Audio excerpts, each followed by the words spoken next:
Eu passo imediatamente agora ao nosso segundo convidado do dia, o pesquisador, professor Antônio Miguel Vieira Monteiro. Professor Antônio Miguel, muito estimado, ele é igualmente estimado, ele é graduado em Engenharia Elétrica pela Universidade Federal do Espírito Santo. E ele tem um mestrado em Computação Aplicada pelo INPE, pelo Instituto Nacional de Pesquisas Espaciais, e seu doutorado foi em Engenharia Eletrônica de Controle e Ciência da Computação da Universidade de Sussex.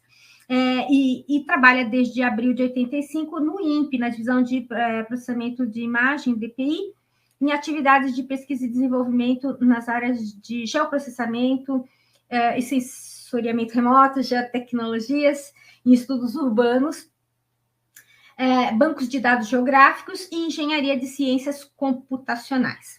O Antônio Miguel, ele foi chefe da divisão de processamento de imagens do INPE, foi gerente de desenvolvimento do SPRING, que compõe o principal projeto tecnológico nacional de desenvolvimento de sistemas de processamento de imagens e tratamento de informações geográficas, e que conta com quase 80 mil usuários no Brasil e no exterior. Há muito o que falar na biografia do professor Antônio Miguel, mas eu queria talvez sintetizar dizendo que ele tem estudado questões envolvidas na construção de medidas territoriais de desigualdades sociais e nos estudos de segregação socioespacial no espaço urbano. E ele é gerente de projeto TerraLib e coordenador do Programa Institucional de Espaço e Sociedade do INPE, assim como subcoordenador do GT População, Espaço e Ambiente da ABEP, da Associação Brasileira de Estudos Populacionais, e membro do CTC, do Conselho Técnico e Científico do INPE, e do Comitê Assessor Externo da Embrapa Informática Agropecuária. Seja muito bem-vindo, professor Miguel Monteiro, a palavra é sua. Opa, boa tarde a todos e todas que estão me ouvindo, principalmente meus colegas, e boa tarde a Norma e Eduardo, que não via há muito tempo, e o convite da Norma, muito obrigado pela... É um privilégio, um prazer estar aqui e vocês assumirem a responsabilidade de me ter com vocês nessa tarde. Então, muito obrigado mesmo. Com a fala da Norma, muito generosa, descobri também que eu tenho que atualizar e sintetizar tudo quanto é coisa que fala de mim em algum lugar para poder a gente fazer uma coisa muito mais simples, mais condensada e mais atualizada. Foi bom ouvir. Mas, antes de tudo, agradecer, e isso é o resultado, quer dizer, o convite, eu acho que é resultado também de uma trajetória, né, de encontros. Há muito tempo atrás, encontrei o saudoso professor Daniel Hogan, e, através dele, o Eduardo Marândola, e, mais à frente, a professora Norma, por outros caminhos, e eu acho que é isso, né? São esses encontros que vão formando a gente. Eu vou falar com vocês, em princípio, já dizer, do lugar que eu falo, como disse a Norma, né? Minha primeira formação é na engenharia, e isso acaba sendo muito bom, sempre uso isso a meu favor, falo algumas vezes, né? É bom ser engenheiro, porque a gente pode falar uma série de bobagens, sempre vão dizer, coitado, ele é engenheiro, né? Então, eu vou fazer um pouco disso, exercitar essas minhas possibilidades como engenheiro para tentar discutir com vocês alguma coisa sobre a construção de representações, que são, na verdade, as possibilidades de construir também narrativas para o debate público e com a perspectiva de que elas possam, de fato, trabalhar não como representações de um conceito medida, ou seja, só explicitamente trabalha numa caracterização da medida, mas numa representação que se transforma em um conceito para ação. É um conceito que pode mediar a transformação. E transformação, de alguma maneira, é a palavra-chave nessa mesa que envolve aí um título, né, do livro do Ulrich Beck, chamado Metamorfose do Mundo, e que eu vou tocar nele um pouco. Eu vou, então, colocar a minha apresentação e vou começar agora e me preocupar com o tempo também, mas primeiro deixa eu ver, e vocês me falem, se está tudo compartilhado. E se minha apresentação está aparecendo. Está aparecendo? Oi, professor, está aparecendo sim. Só colocar no modo apresentação agora. Agora foi? Foi. Obrigada. É porque do lado de cá eu não vejo mais vocês, então só estou vendo minha apresentação, não tenho duas telas, e talvez em algum momento vocês vão dando um feedback, porque eu já tive em outro momento nessa mesma situação e acabei falando 15 minutos e, na verdade, ninguém estava ouvindo mais nada, enfim. Sim, se tiver alguma questão, eu informo aqui, professor. Obrigada, mas está funcionando certinho. Então, vamos lá. Está passando. Bom, então eu vou falar um pouco sobre isso, né? Sobre que história é essa de representações como potência, ou um outro título, um subtítulo aí que eu poderia tratar essa conversa, que é a utopia como método, né? Foi interessante também esse convite que a Norma me fez, porque, de alguma maneira, eu vinha trabalhando e com essa ideia um pouco no meu campo particular de construir representações aqui, vamos simplificar e chamar de cartografias, ou formas de representar determinados processos, situações, né? Eu vinha trabalhando com uma perspectiva dos estudos utópicos, por um lado, né? E, por outro, me reencontrando com uma literatura sobre essa categoria, ou esse conceito, ou essa forma de olhar as transformações, né? Denominada metamorfose, não a partir do trabalho do Ulrich Beck, que eu gostaria muito de conhecer, não conheço, me aproximei um pouco a partir desse convite, mas, na verdade, numa perspectiva de um trabalho antigo do Gilberto Velho, da antropologia, e que trazia essa categoria, e traz essa categoria para um contexto que conversa muito bem com as questões que eu quero colocar aqui. E a gente vai falar sobre isso durante esse papo. Eu primeiro vou falar de onde eu venho, né? Eu venho do INPE, e dentro do INPE, a divisão hoje, chamada Divisão de Observação da Terra e Geoinformação, onde eu coordeno um laboratório chamado LIS, Laboratório de Investigação de Sistemas Socioambientais, e, obviamente, que ninguém trabalha sozinho, né? Eu venho de lá e venho com esse povo todo. A Isabel e a Silvana e o Pedro coordenam esse laboratório junto comigo, são duas ecólogas, e o Pedro é computeiro, e um conjunto de alunos pós-doc, pesquisadores parceiros, alunos em doutorado e mestrado, enfim, todo um conjunto de gente em que parte do exemplo que eu vou citar, que eu vou situar no final desse trabalho, tem sido conduzido por uma boa parte dessas carinhas e desses nomes, né? E eu queria iniciar um pouco essa história, ligando um pouco essa história da questão da representação e da questão da utopia para a transformação, trazendo aqui relembrando aqui, né, Celso Furtado, num ensaio belíssimo de 1999, que se chama A Busca do Novo Horizonte Utópico, aliás, chama o Longo Amanhecer, num livro que chama O Longo Amanhecer, ensaio sobre a formação do Brasil. Em nenhum momento da nossa história foi tão grande a distância entre o que somos e o que esperávamos ser, né? Nada mais verdadeiro do que isso hoje, né? E nada mais providencial para a minha conversa do que essa pequena frase pinçada desse texto do Celso Furtado lá atrás, porque uma boa parte das questões que eu quero trazer é sobre como desenhar o que queremos ser.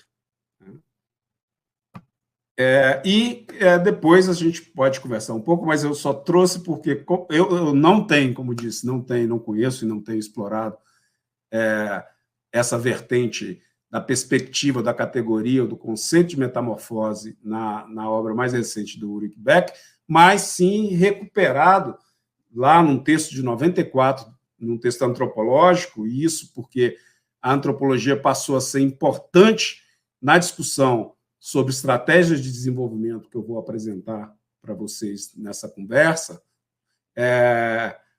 a ideia de projeto, a ideia de campos de possibilidades e a ideia de metamorfose. Né?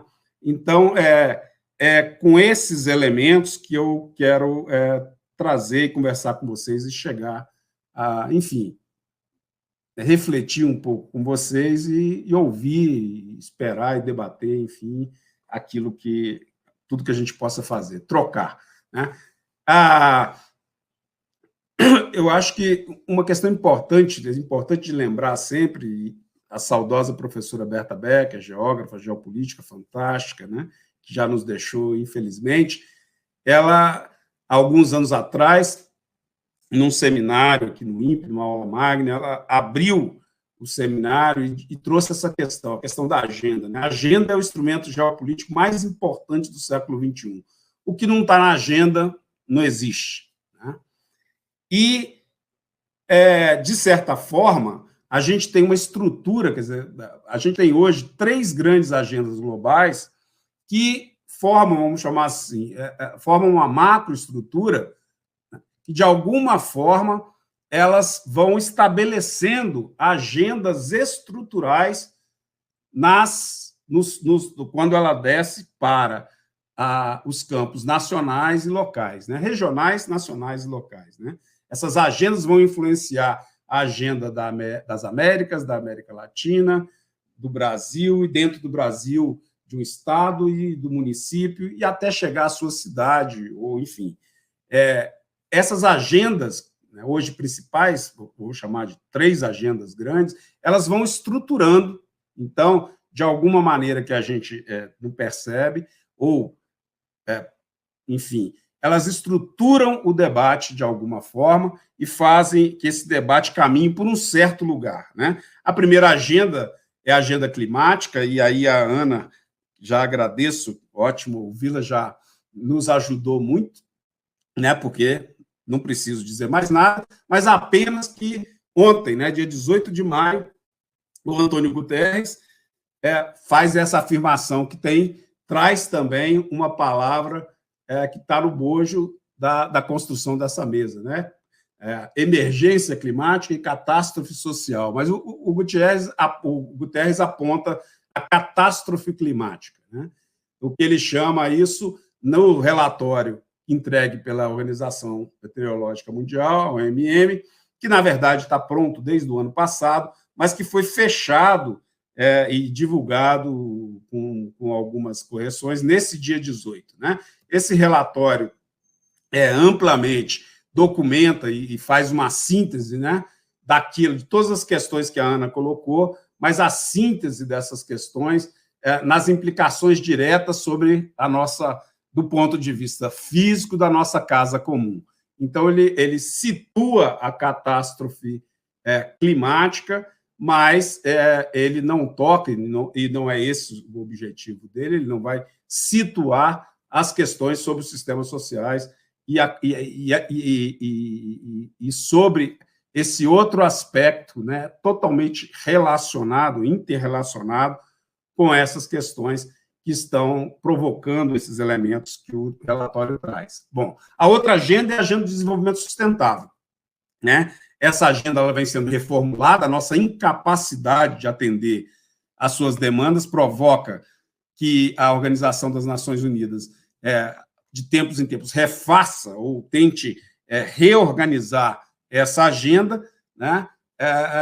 Que eu deixei desenvolvimento sustentável, porque são 2 palavras sozinhas têm múltiplas possibilidades de interpretação, em conjunto também, e elas são conceitos que dependem de um grounding, né? Elas têm que se amarrar em algumas coisas, aderir a algumas premissas e aderir a algumas possibilidades. Mas a agenda é colocada na escala global, ela é resolvida em setembro de 2015, ela estabelece a agenda 2030, mas o mais importante que eu queria anotar nessa estrutura da coisa é que ela é clara em dizer que ela é um plano de ação para pessoas, para o planeta e prosperidade. Esse conceito de prosperidade na agenda dos objetivos do desenvolvimento sustentável é que vai trazer para a gente alguns problemas, né? Porque, num outro aspecto, ela diz que esses 17 objetivos que ela tem, que são tratados dos 169 metas, indicadores, etc., mas esses objetivos são indivisíveis e integrados, né? Bom, a primeira meta é uma parte da nossa conversa de hoje, que é a catástrofe social, né? A pobreza é uma catástrofe social, né? E a meta 1 é exatamente essa, ele diz, eliminar, né, acabar com a pobreza em todas as suas formas e dimensões e em qualquer lugar. Uma meta ambiciosa, corajosa, e nesse sentido até é uma meta que faz parte dessa coisa da utopia como método, né? Eu preciso disso, eu preciso pensar isso, né? Bom, mas na sua meta 8, né, que vai falar sobre o trabalho decente e o crescimento econômico, mas não o desenvolvimento, o crescimento econômico, e que se traduz, né, de uma forma mais explícita em crescimento econômico inclusivo e sustentado, quer dizer, a sustentação de um crescimento econômico para a inclusão, dirigido pelo progresso, né? Então, essa é a meta 8. E nessa lógica do objetivo 8, um dos seus targets principal, né, é o meta, né, principal, é a meta 8.1, que diz, olha, é importante ter um crescimento anual real do GDP, ou do PIB per capita. O PIB per capita. Bom, para países de renda baixa, a meta é atingir um crescimento anual de 7% do PIB. Tá? Olha, se a gente olhar indivisível e integrado, a meta 1 é acabar com a pobreza, e a meta 8 estabelece o modelo econômico para acabar com essa pobreza, né? Há uma contradição fundamental nessa agenda, porque pensar em desenvolvimento sustentável e utilizar o PIB como indicador para a economia que deve sustentar esse modelo de desenvolvimento basicamente é impossível.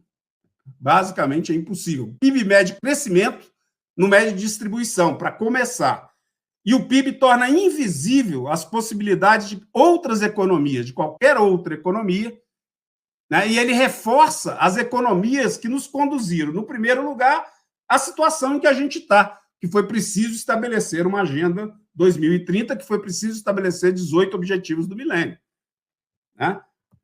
Então, e não é por falta de aviso, porque o próprio debate nas Nações Unidas, lá em 2011, antes disso, dentro da própria organização, já apontava essa questão. Mas essa agenda se estrutura e cai nas agendas nacionais, nas agendas locais, e vão se reforçando e se transformando em estratégias de desenvolvimento que vão refletir lá na frente em políticas de desenvolvimento que vão ser territorializadas nas cidades ou nas regiões, por exemplo, como na Amazônia, uma região de floresta sensível, que é a qual eu vou trazer como exemplo aqui no final. E também vão mantendo certas coisas, como um dos nossos, bom, já esquecidos, mas perdidos no tempo aí, ministros do meio ambiente, né, que teve essa frase belíssima antes da COP, né?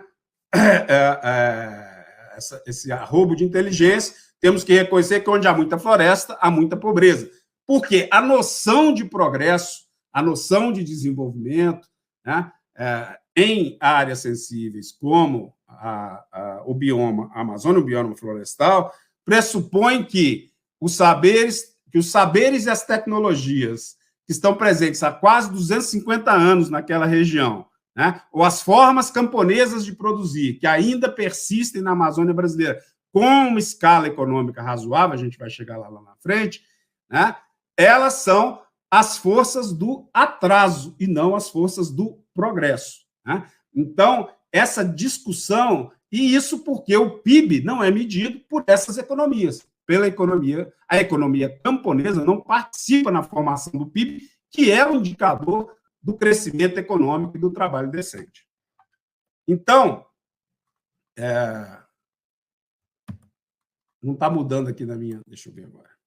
Agora mudou. E se a gente pegar, por outro lado, um dos melhores grupos do mundo, que é o Laboratório de Desigualdades no Mundo, o Tomás Piketty, a Esther Duflo, enfim, várias... São economistas no mundo inteiro que se associam a esse laboratório para fazer essa estimativa de como é que anda o mundo. A gente vai ver uma série de números que são assustadores, né? Que vão dar o quê? Não, nós não estamos numa emergência social, nós estamos numa catástrofe social a partir da desigualdade, e olhando muito para a desigualdade de renda, né? A desigualdade de renda entre países, dentro dos países, e a gente vai ver, enfim, é um quadro assustador, né? E que está relacionado em que quem se apropria do crescimento econômico, ou seja, medido pelo PIB, o que a gente está vendo nesse gráfico, por exemplo, quem se apropria do crescimento econômico mundial, do crescimento da riqueza, são, mesmo que eu cresça, né? Mesmo que eu cresça um valor de 8% na economia mundial, medida nos termos que é medido hoje, a apropriação pelos 10%, né?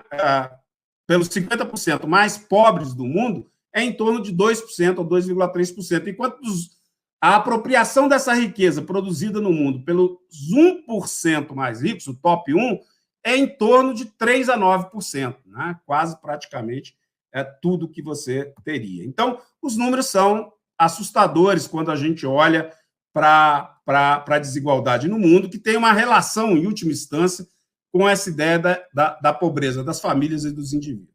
Tá? Eu vou passar rápido. No Brasil, a gente continua ainda, né, em 2021, aí, com 50%, os 50% que têm menores ganhos no país, eles recebem quase 30 vezes menos que os 10% que recebem mais. Na França, essa relação é de 7%, ou seja, a situação é essa, né? E como erradicar a pobreza medindo o PIB com essa situação de desigualdade na distribuição de riqueza do mundo, né? E a nova agenda urbana, que se complementa com essas agendas para repensar as cidades nesse contexto novo, né? A transformação da cidade nesse contexto novo, que também é uma metamorfose, a metamorfose da cidade, a nova forma de estar e de ser da cidade, né? Essa agenda urbana vai tentar conversar com essas metas, mas vai cair vai cair de novo um pouco nessa contradição do que é progresso, desenvolvimento, etc. Bom, então, eu vou ter que correr um pouco, né? Mas o que eu quero colocar, e meu argumento para chegar onde eu quero, é que existe uma série de agentes que não aceita fronteira. O vírus foi um que a gente viu, as mudanças climáticas e ambientais são outros, mas o capital é outro, né? E pensar a cidade é insuficiente quando a gente faz isso. Talvez, nesse sentido, né, um pouco da visão cosmopolita, no sentido de cosmos mais ampla, né, do Ulrich Beck, possa conversar um pouco com isso. Mas o fato é que esses agentes não aceitam fronteiras, e essas agendas globais se estruturam nesses territórios locais, né? Então, a cidade, o urbano, que se estende a partir delas, eles vão se conformando, esses territórios de vida e vivência em que nós estamos, são territórios de projetos em disputa, né? E nós precisamos disputar esses projetos se nós queremos ter uma expectativa de que lá na frente a gente saia borboleta e não volte a ser largata. Ou seja, no nosso processo de transformação, na nossa metamorfose, na nova forma que vamos assumir, nós precisamos dirigir essa nova forma ou estar na disputa por ela. Parte da racionalidade dos projetos que estão em disputa, ela é construída como representação para os territórios onde a gente vive. Então, elas são cartografias. Então, a cartografia é um instrumento essencial de construir também, né?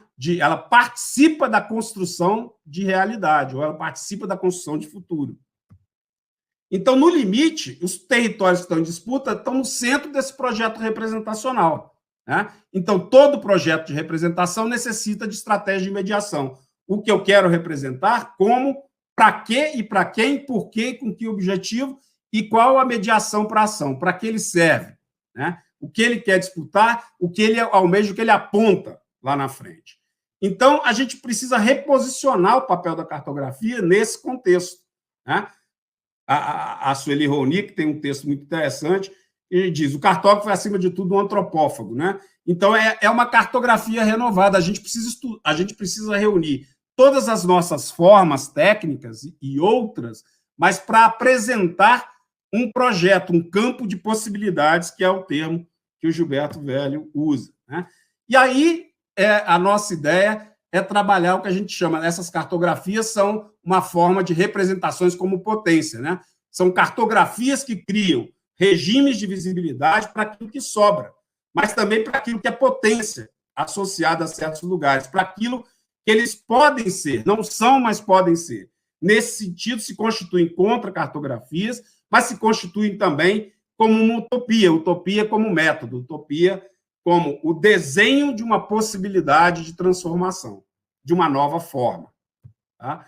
Então, é nesse sentido que a utopia como método... A Ruth Levitas, que é uma socióloga, ela, sim, amiga de vocês, e não eu, que sou um simples engenheiro aqui, né, vai dizer isso, né? Onde não há visão, as pessoas vão, né, as pessoas vão perecer, as pessoas vão, enfim, vão morrer, né?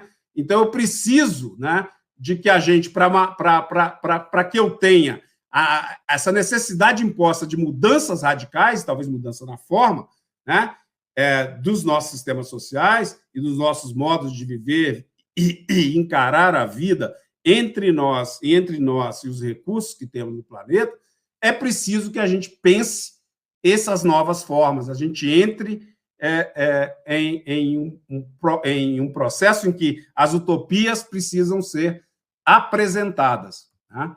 Então, é uma ideia de usar essas utopias para transformação, né? Para que elas sejam, de fato, através dessa representação do nosso território, uma forma de brigar, disputar um projeto do que eu quero ser, da minha nova forma. Né?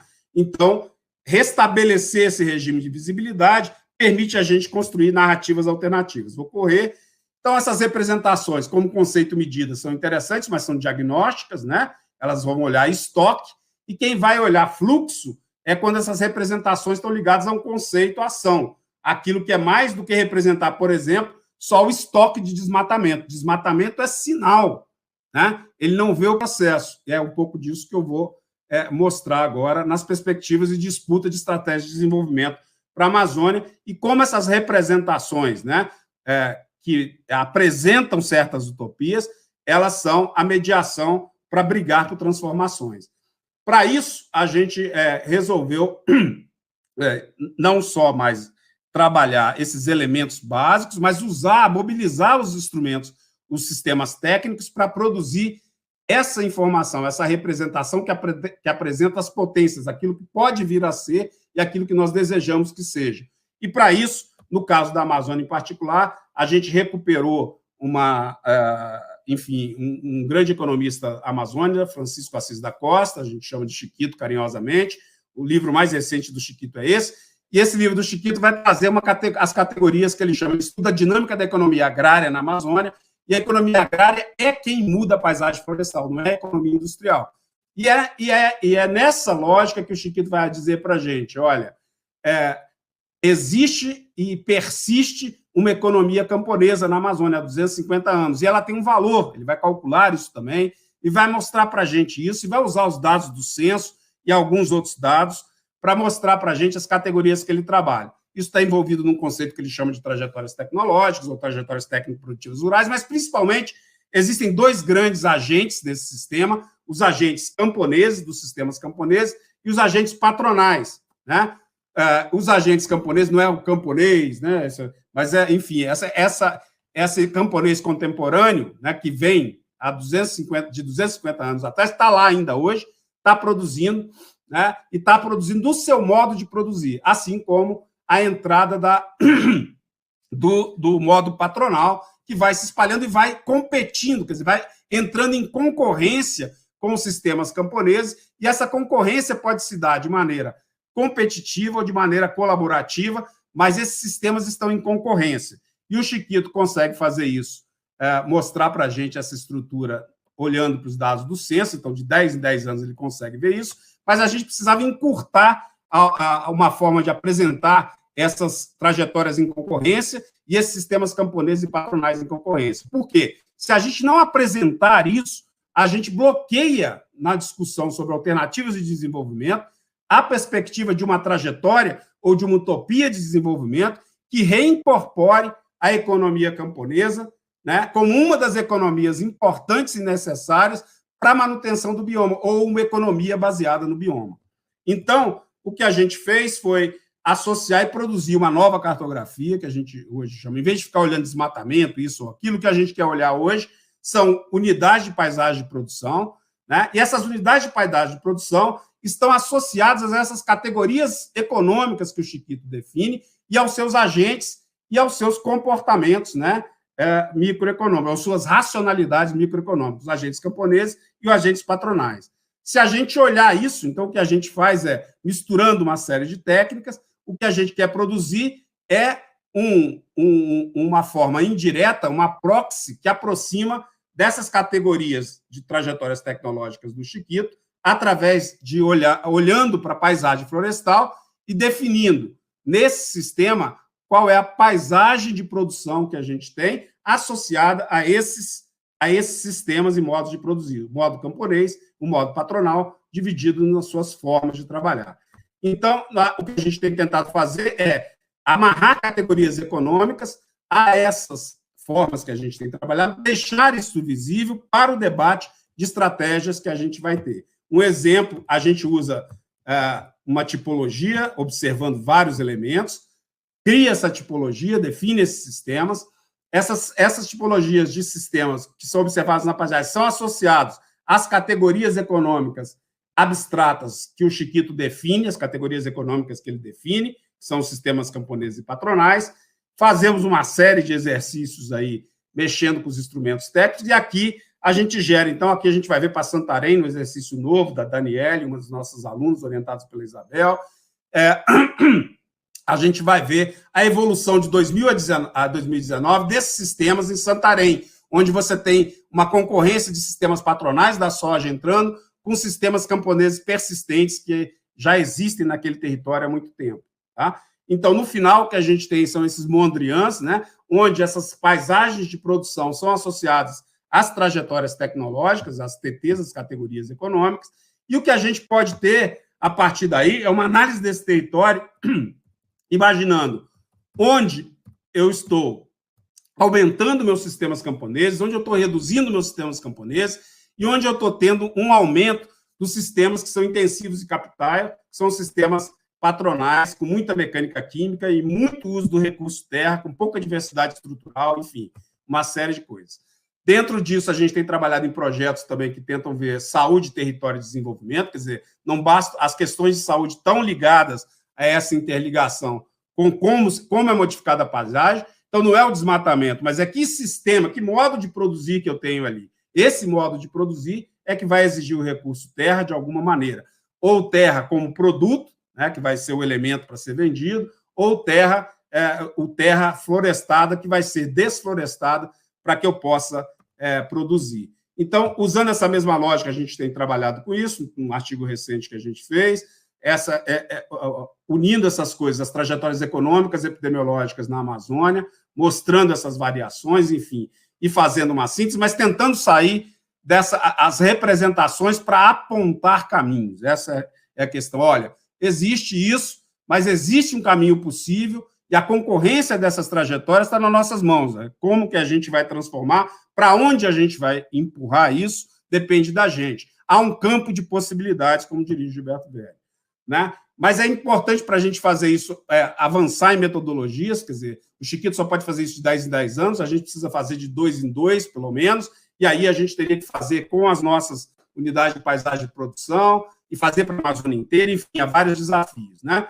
Em resumo, terminando, em tempos de transformações que são drásticas, né, em nossas formas de estar no mundo, que são as metamorfoses, apresentar campos de possibilidade para as novas formas que nascem nesse nosso velho mundo, reside nosso maior risco, mas também reside a nossa maior oportunidade, né? Como um trecho de um livro sagrado hinduísta, né, o Bhagavad Gita, o Krishna conversando com Arjuna, ele diz exatamente isso, que eu acho que é o que nós precisamos, né? É a coragem que precisamos ter, né? A nós cabe, nesse desafio, nesse risco e nessas oportunidades, de certa forma, e de maneira muito livremente interpretada por mim e pelo Fred, ouvir os conselhos de Krishna a Arjuna, antes da grande batalha que o Arjuna tinha à sua frente. Esses conselhos são contados nesse livro religioso hindu, e que eu recupero aqui. Arjuna entendeu que a guerra estava ganha, porque era uma batalha justa contra o egoísmo e as desvirtudes. Mas, para isso, seria ainda mais necessário lutar. É muito e muito mais ainda necessário lutar. É isso. Obrigado.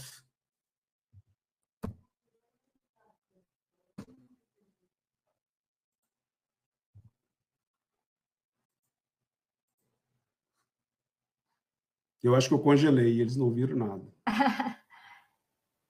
Você nos ouve, Miguel? Agora eu ouço, mas eu não sei se vocês me ouviram.